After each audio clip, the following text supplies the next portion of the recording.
The Lost Year, Chapter 18, Belonging. Merlin had to run a hand over her face to clear it of tears. The child, a young boy, smiled at her and rushed into the arms of a young woman several years older than Merlin herself. The woman picked up her son and gave Merlin a half-bow. A man stepped forward, lowering his hood. It was the same man she and Arthur had delivered Mordred to. "Isildir," she greeted, and he bowed to her. "Emrys, thank you. You have saved our camp." "You fished me out of the river. I should be the one saying thank you," she said, with a slight smile. Isildir bowed again. "It is the least we could do. Come, we'll eat together, and you can tell us what brings you here," Isildir said, leading her back to the tent she had just left. Many of the druids bowed as they went by, several whispering things that sounded like prayers. "Sorry for causing a bit of a scene out there," Merlin said as the tent flap closed behind them. Isildir shook his head. "You have nothing to apologize for. We may have but little here, but you have helped us preserve what we have. For that, we owe you a great debt," Isildir said, retrieving 2 small wooden cups from a pack near the door. "You don't owe me anything. I'm glad I could help," Merlin said gratefully, accepting the cup, into which he poured a measure of wine from a skin he wore on his belt. Isildir had never expected the goddess's champion to be like this. The legends of her coming painted her as a warrior, a champion in truth as much as title, defending those of magic, the goddess's children. He had always imagined her as an intimidating presence, cowing those around her with a single glance. But the girl sitting in front of him was just that, a girl. Near painfully human, pretty, likely striking when she wasn't halfway coated in muck from the river. But the power she'd displayed back there was that of legends. One moment she had been across the camp, the next she was in front of the embankment, one hand held high as the earth, trees, and muck rushed the other way, leaving the area clear and stable, all without saying a word, her eyes as clear and bright gold as the gleaming sunlight. "Can I ask you something?" she asked after taking a sip of her wine. "You may ask me anything you wish." "What happened to Mordred? Last time I saw him, he was with Alvar. I know things can't have gone well after Aglin died, but—" She hesitated. Isildir nodded. "Mordred had become troubled. Aglin was better at teaching the young who have anger in their hearts. He took Mordred into his camp, but when Uther's men attempted to raid the camp and Aglin was slain, Mordred disappeared. Alvar found him before we could. After his camp was destroyed, I do not know what became of Mordred. He may well have been slain." "No, he escaped," Merlin said, staring down into her cup. Isildir raised an eyebrow at her but did not speak. Merlin sighed. "It's my fault. All of it. Aglin's death and Alvar's camp getting raided. I told Morgana how to get to the druids. Her powers were developing too fast. I couldn't tell her the truth. She'd already tried to kill Uther a few times, and if she ever turned against Arthur, he would never believe me." She admitted all of this quietly, as though she could not stop herself from speaking. "I understand why she didn't want to leave." She sniffled slightly. "What do you mean?" Isildir asked, kneeling down so he was on a level with her where she was sitting. "I've never been so accepted, even for a moment. I have been hiding since I was a child. I don't think I've ever done magic so openly without fear of execution after." She swiped at her eyes, and Isildir took her hand.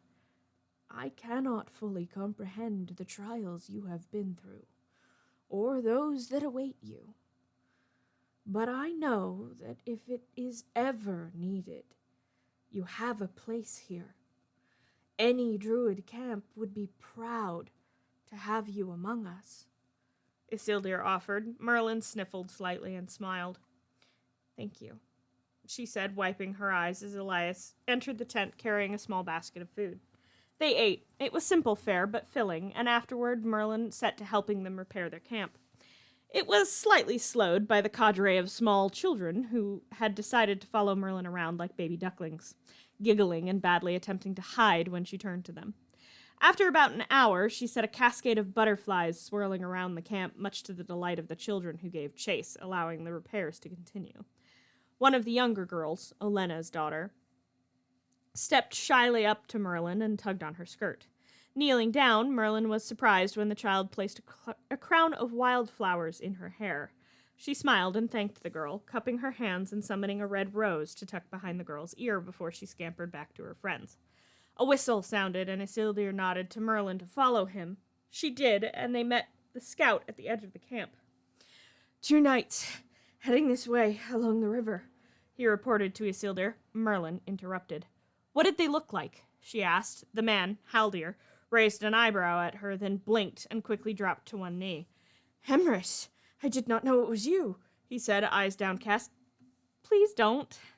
What did the knights look like? Merlin asked. A blonde with straight hair and a curly-haired older man. Arthur and Leon.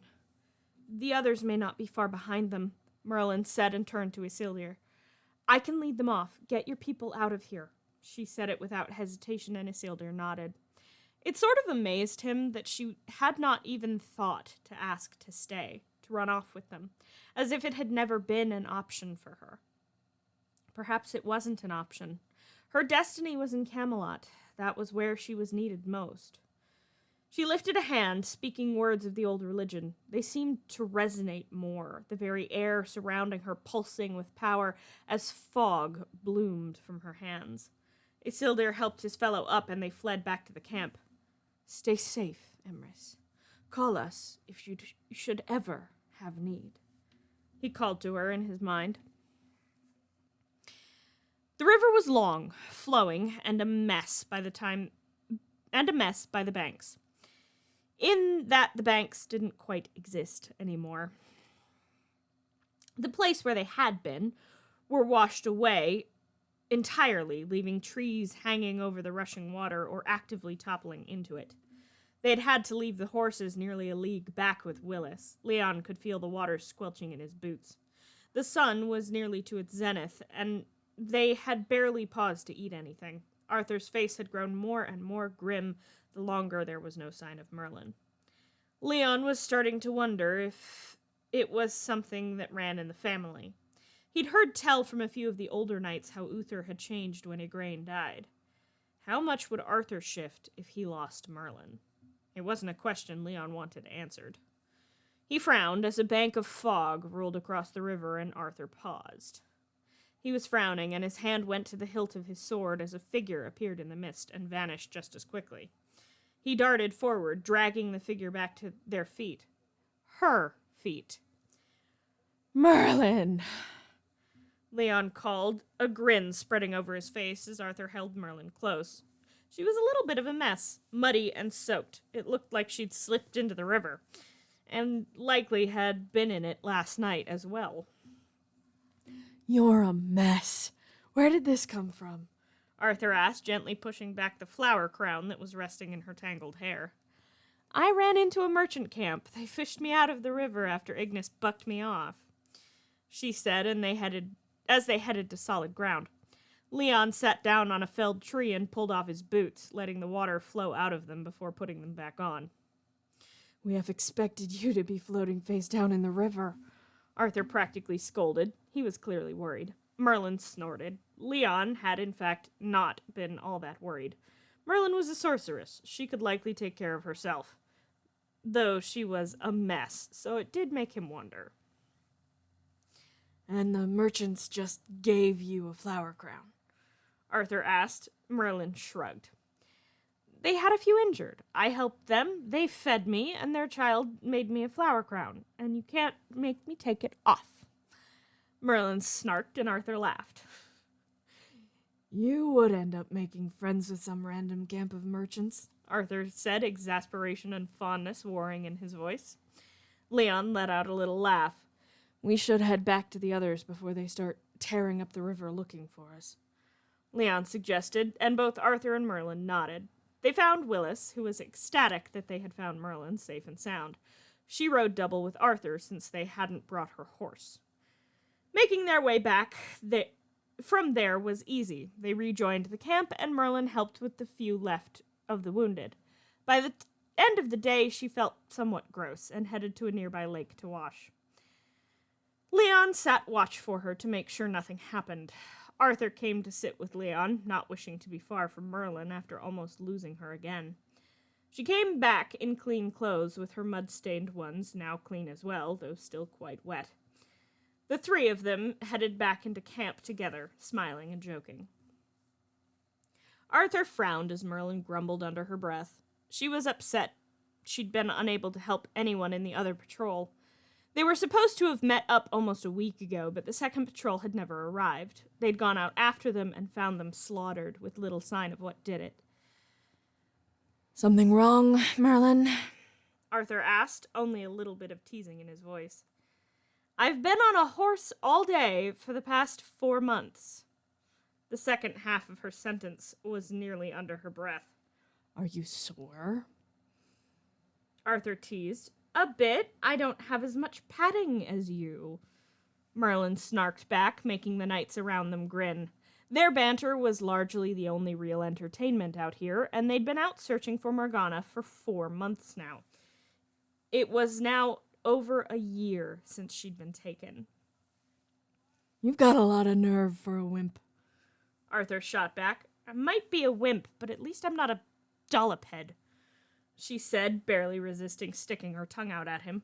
"That's not a word." "It's idiomatic." "It's what?" Arthur asked, a slight laugh in his voice. "You really need to listen more," Merlin said, and Arthur turned in his saddle so he could look at her properly. "Describe dollophead," he demanded. "In 2 words?" Merlin asked, adjusting her scarf so it sat in her hair instead of around her neck. "Sure." "Prince Arthur," she said, making Leon, Galahad, and Willis laugh and the other knights snort. Arthur rolled his eyes and then held up a hand. The camp they found looked abandoned until Sir Franken fell to a crossbow bolt in the shoulder. The fight was madness. Merlin fought with both staff and magic, though no one noticed. Everyone was far too distracted when a figure stumbled out of the mist. Her dress was torn, her hair a rat's nest of curls. There was a look of sheer panic on her face. "Morgana?" Arthur called out, and she blinked. "Arthur," she called out, and stumbled forward before falling. Arthur caught her and let out a breath, holding her close for a moment. "Merlin, get over here," he called, and she snapped into action. The patrol set up camp there that night, and Merlin shared her tent for the first time. She didn't stay there long, though. She spent most of the night by the fireside. "Is she all right?" Leon asked, sitting down next to Merlin, who jumped. "Seems to be. She's sleeping. She isn't injured." Merlin turned back to the fire. "I'm just glad we found her," Leon said, relaxing slightly next to Merlin. "Yeah," Merlin said. Leon glanced over at her, frowning at her tone. She turned to him and smiled, but it was forced. Even Leon could tell. "I'm glad we found her, too.